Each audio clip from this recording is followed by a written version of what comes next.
Your mouth isn't just for eating, for smiling, or for talking about the weather. Your mouth is your weapon. It's your power source. We know that there is a concept that a person has only a certain amount of words that he has in his lifetime, and if he finishes those words early, he might die when he finishes his word tank. We learned that from the words nafshi yatsa bidabero. My soul will go out when it speaks. That means to say it speaks too much and the soul will leave. But there's a deeper concept here about this, is that nafshi yatsa bidabero is that the words that I use is the way that I express my soul. If you want that your soul should be coming out, you want that your soul should be real, should be able to bring excitement to the things that you do, to do the things with soul, it's only through using the mouth in the right way, through using the words in the right way. How do you talk about what you believe? There's a power of belief. And you could think that Mashiach is going to come, but it's not as much as you're going to say, Ani ma'amin b'emunah shelema b'viata Mashiach. And that I believe in Mashiach, and im kol zeh achakelo, the afal pishit mamea. Even though that he is delaying, I'm still waiting for Mashiach to come. Why can't you just believe it? Because when you say the anima means, you give it a soul. The whole power of a human being is that he's able to communicate. He's different than an animal in the fact that we could express our soul through speech.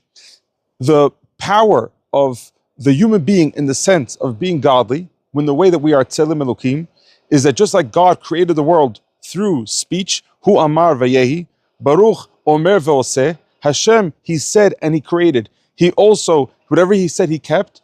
This is what we have as a Tzelem Elokim in God's image, that we could actually speak about our beliefs and we can make them come true. He'emanti ki adaber. The beliefs that we have will only become as strong as we speak about them. The more we speak about our beliefs, we strengthen them. And we make them real, and we give them the power, and that gives the engine for those things to actually come true. But we're not talking about any speech. We're talking about specifically commitments. When somebody says a commitment, I'm committed to my marriage, when you say Harat Mekudeshetli, what you're saying in essence is that I will always judge my wife favorably, no matter what, because she's my wife, and that's part of the commitment in marriage. And if you're committed to that, and you mean that, so then you have many people don't have a real marriage. They got married because their friends are getting married. They got married because they fell into some desire. But did they get married because they want to be committed to a relationship where they fill each other's needs? The idea about what a commitment can do, it could be able to keep your marriage together. A commitment could be able to help you to be the best parents, and when your kids know that you're always there for them whenever you can be. The commitments that we make is what makes us, our life, to be the best it could be. We have a certain circle of life in coaching.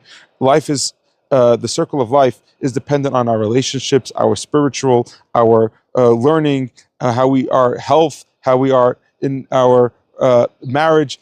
All those things are part of the circle of life of what's considered success. And in all those areas of success, it's really dependent on your commitments. When we break our commitments, we become weak. When we keep our commitments, we become strong. When we tell somebody we'll be there at 9 o'clock and we show up at 9:45, so we've already showed ourselves, not only that person, we showed ourselves that our words don't mean much. You say something, you keep it.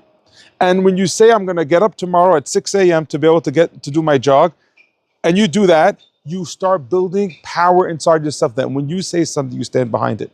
It's not only for other people, it's for you yourself. This is what we see in the idea about, and this week's parasha says that when a person keeps his words, when a person doesn't say a commitment that he's not going to do, then everything that this person says he's going to do, Yaseh Hashem will make sure it happens. When you have a commitment, say, I believe in myself, and I'm saying that this is what I'm going to do, so that gives a power that Hashem will make sure that what you want is going to end up happening. It's not enough that you want it. Because Ritzon Yirav Yaseh, the will of those that have his fear God, he will do the will. But Ve'et Shavatam Yishma V'Yoshem, you have to say it. Prayer, you could just think prayer. But for some reason Hashem says, no. I know the power of speech of a human being. We have the power, especially Am Yisrael Kol Yaakov. When we say Be'ezrat Hashem, it superpowers the things that we want. When we say that Me'et Hashem, it gives us the power to deal with and accept it. Your words create your world. So speak like your life depends on the words that you say, because it really does.